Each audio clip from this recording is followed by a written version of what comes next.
قربانی کے جانور میں شرکت سے متعلق ایک اہم مسئلہ یہ سمجھ لیں کہ قربانی کے بڑے جانور میں یعنی اونٹ ہے، گائے ہے یا بھینس ہے یا بیل ہے، اس میں 1 سے لے کر 7 افراد تک شریک ہو سکتے ہیں، چاہے 2 ہوں، 3 ہوں، 4، 5 یا 7 ہوں۔ البتہ ایک بات کا لحاظ رکھنا نہایت ضروری ہے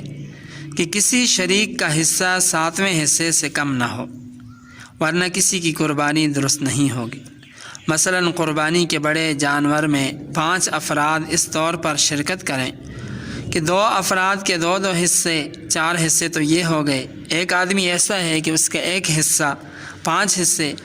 اور ایک آدمی ایسا ہے کہ اس کا 1.5 حصہ ہے، اور ایک آدمی ایسا ہے کہ اس کا آدھا حصہ ہے۔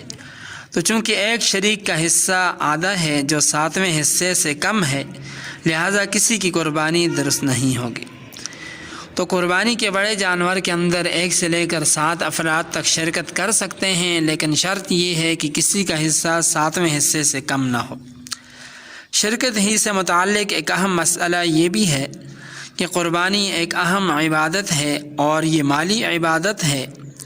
اور اللہ تعالیٰ کے ہاں صرف حلال اور پاکیزہ مال ہی قبول ہوتا ہے۔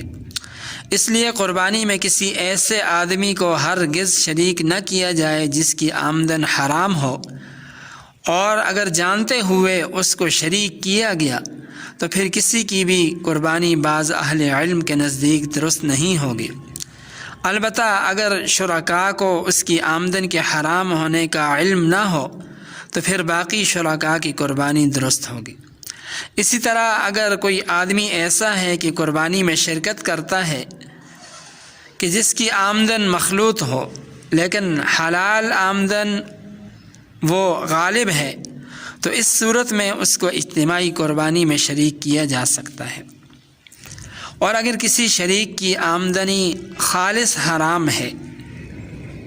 یا یقینی طور پر معلوم ہے کہ وہ حرام آمدن ہی سے قربانی میں شریک ہو رہا ہے، یا اس کی آمدن میں غالب حرام کا مال ہے، تو اس کے ساتھ مل کر اجتماعی قربانی میں اس کو شریک کرنا یہ کسی بھی صورت میں جائز نہیں ہے۔